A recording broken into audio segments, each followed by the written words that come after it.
पप्पू यादव के लिए भी बिहार में राजनीति के रास्ते आसान नहीं है, क्योंकि चुनाव सर पे है और नीतीश कुमार, भाजपा और उपेंद्र कुशवाहा, जीतन राम मांझी हो या चिराग पासवान जैसे नेता भी कोई भी गलती करने से कतरा रहे हैं और एक एक बयानों को नोटिस किया जा रहा है। पप्पू यादव ने ठीक लोकसभा चुनाव के समय जब वे चुनाव लड़ रहे थे तो उन्होंने कहा था कि जो बीमा भारती है उनके पति अवधेश मंडल एक तरह से जो आपराधिक छवि के लोग हैं, असामाजिक लोग हैं और उनके खिलाफ वे चुनाव लड़ रहे हैं, अर्थात उनका दुष्प्रचार करके अपने फेवर में प्रचार कर रहे थे पप्पू यादव जीत जाते हैं। बीमा भारती तो लड़ाई में थी ही नहीं, सीधे सीधे बाहर हो जाती है और लड़ाई वहां पे संतोष कुशवाहा और पप्पू यादव के बीच हो जाती है। बात यहां तक तो चल जाती है। इसके बाद क्या होता है कि पप्पू यादव कांग्रेस को सपोर्ट करने जाते हैं। कांग्रेस का राजद से गठबंधन है और राजद के साथ दिक्कत है कि राजद पप्पू यादव को देख नहीं सकती, इस कारण वे फिर से बीमा भारती को विधानसभा के लिए उतारती है।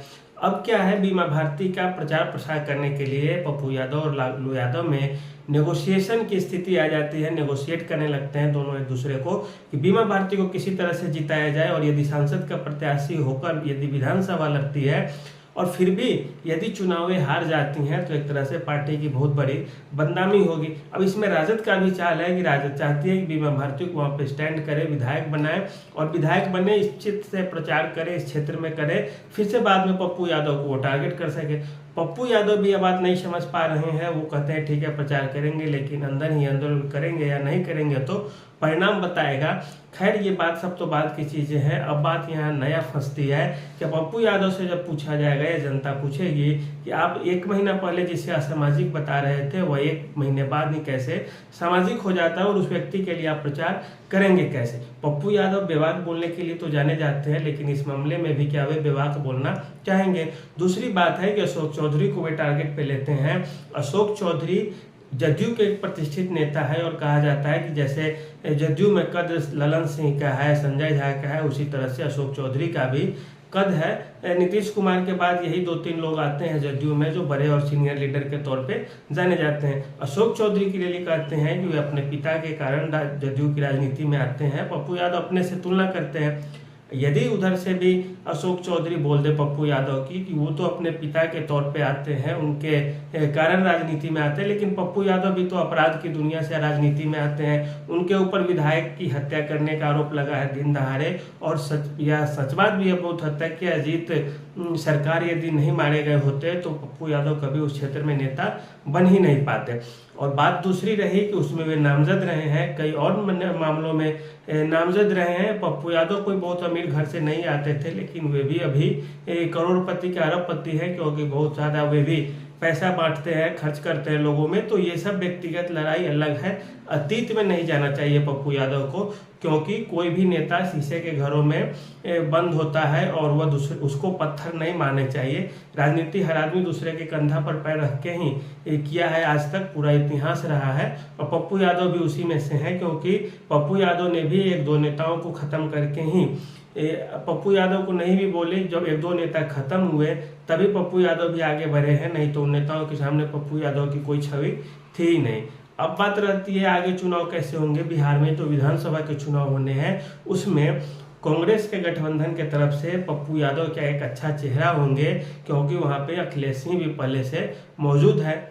दूसरी बात, राजद क्या पप्पू यादव को स्वीकार कर पाएगी कांग्रेस खेमे से, या पप्पू यादव के लिए राजद चाहेगी कि हमारे तरफ से ही आए जो तेजस्वी के पीछे खड़ा रहे। लेकिन अब पप्पू यादव क्या तेजस्वी से भी छोटा खुद को मानकर काम करने के लिए तैयार होंगे, यह भी पप्पू यादव के लिए एक बहुत बड़ी समस्या है।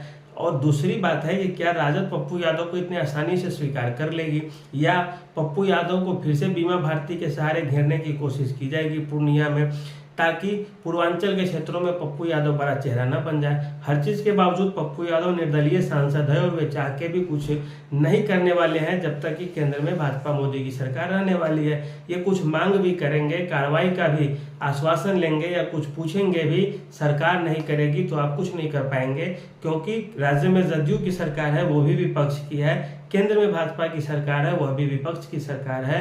पप्पू यादव पूर्णिया के लिए कोई भी बड़ा चीज नहीं ले सकते हैं, या राज्य के तरफ से भी पूर्णिया के लिए कुछ नहीं ले सकते। सारे फंड में लेट लतीफी की जा सकती है, कोई भी योजना से पूर्णिया को या पप्पू यादव से जो लिंक काम होगा उसको वो देर सवेर किया जा सकता है और इससे क्षेत्र के लोगों को परेशानी हो सकती है, यह एक अलग बात है। लेकिन इन सब चीज के बावजूद पप्पू यादव को भी राजनीतिक विद्वेषों से ऊपर उठकर एक नए रास्ते भी तलाशने चाहिए, क्योंकि आखिर आप राजद परिवार से टकरा कर कितना दिन राजनीति कर पाएंगे, जबकि जानते हैं कि उसका पूरे बिहार में प्रचार प्रसार है, वो एक बड़ी पार्टी है और बड़ा घराना हो गया राजनीति का एक तरह से, और उसके सामने हर चीज के बावजूद पप्पू यादव एक छोटे चेहरे हैं। पप्पू यादव निर्दलीय जीते या किसी दल से जीते या किसी प्रधानमंत्री के सहयोग से जीते, वो एक अलग चीज है। हर चीज के बावजूद एक सांसद है और वैसे क्षेत्र से सांसद आते हैं जो पिछड़ा क्षेत्र रहा है और वहाँ के जातीय समीकरण कुछ इस तरह के हैं कि पप्पू यादव जीते हैं।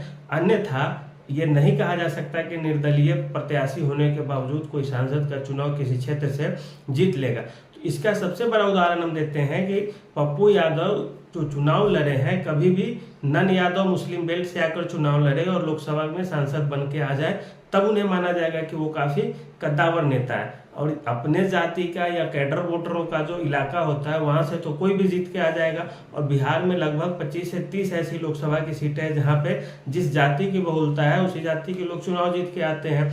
आप गया देख लीजिए, बेगूसराय देख लीजिए, मुंगेर देख लीजिए, पटना साहिब देखिए, पाटलिपुत्रा देखिए, सारण देखिए, तो हर जगह वही जातियों का बोलबाला है। तो इसीलिए जाति के नाम पे हम चुनाव लड़के आए हैं, जीत के आए हैं, तो इससे अपना बहुत बड़ा जो है अपना योगदान नहीं देखना चाहिए या रिजल्ट के रूप में नहीं देखना चाहिए कि हम बहुत ज्यादा मेहनती हैं। अच्छे नेता वो होते हैं जो अपने क्षेत्र से अलग, जैसे कोई मान लीजिए ब्राह्मण जाति का है या कोई भी पासवान जाति से आता है, कुशवाहा जाति से आता है, वो उस इलाके से जाके चुनाव लड़के दिखाए जहां कुशवाहा जाति के लोग कम हो और राजपूत जाति के लोग ज्यादा, वहां से कोई जीत के दिखा दे, या कोई राजपूत उस क्षेत्र से चुनाव लड़के दिखा दे जहां से कुशवाहा उम्मीदवार है और कुशवाहा जाति की बहुलता है, तो फिर माना जाएगा कि वो सचमुच में नेता है जिसे लोग नेता मानते। तो पप्पू यादव के साथ भी यही बात होती है, हर प्रत्याशी के साथ यही बात है, हर राजनीतिक पार्टियों के साथ यही बात है। तो यही बात है कि पप्पू यादव को बिहार में यदि राजनीति करनी है तो थोड़े बहुत सोच समझकर जो पार्टी के जो विवादित चेहरे हैं उन सब से दूरी बनाया जाए, क्योंकि यदि आपको लंबी लड़ाई लड़नी है तो आपको नैतिक स्तर पे आगे काम करना होगा। अन्यथा अनाप शनाप बोलने वाले नेताओं की कमी बिहार में भी पहले से नहीं रही है और वही बात रह जाती है कि जदयू हो या भाजपा हो, राजद हो या कोई पप्पू यादव हो या कोई यादव हो, तो वो एक अलग बात है। लेकिन हर चीज के बावजूद राजनीति के जो सिद्धांत है उसका पालन किया जाए। कौन किस परिवार से आता है, बैकग्राउंड से आता है, ये सब नहीं बोला जाए, क्योंकि आप जैसे ही अशोक चौधरी को बोलेंगे तो तेजस्वी यादव के बारे में क्यों नहीं बोलेंगे, और तेजस्वी यादव के बारे में बोलेंगे तो फिर कांग्रेस के करीब आप कैसे रहेंगे, क्योंकि कांग्रेस तो उसके सहयोगी रही है। तो इस तरह से पप्पू यादव यदि घिरते चले जाएंगे बयानों से तो फिर उनके राजनीति को भी संकट आ जा सकती है। इसके अलावा भी बात की जाए तो फिर बिहार में अब चुनाव आ गए हैं, तो जीतन राम मांझी हो या चिराग पासवान, उपेंद्र कुशवाहा, सारी राजनीतिक पार्टियां जातीय समीकरण को जोड़ने साधने में लगी है। ऐसे में किसी के ऊपर बहुत बड़ा कटाक्ष करना, आरोप प्रत्यारोप तो अब लगेंगे ही एक साल, लेकिन इन सब से आपको बचते हुए काम करना है, क्योंकि ये राजनीति है, लंबी लड़ाई है, लंबी आपको टिकनी भी है यहाँ पे लंबे दौर के लिए। तो थोड़ा बच के संभल के ये सब किया जाए, अन्यथा सभी नेता अच्छे होते हैं, कोई भी बुरा नहीं होता, विचार लगभग बराबर ही होते हैं, वो समय के साथ गठबंधन के साथ बदलते रहते हैं। तो आज के लिए इतना ही, धन्यवाद।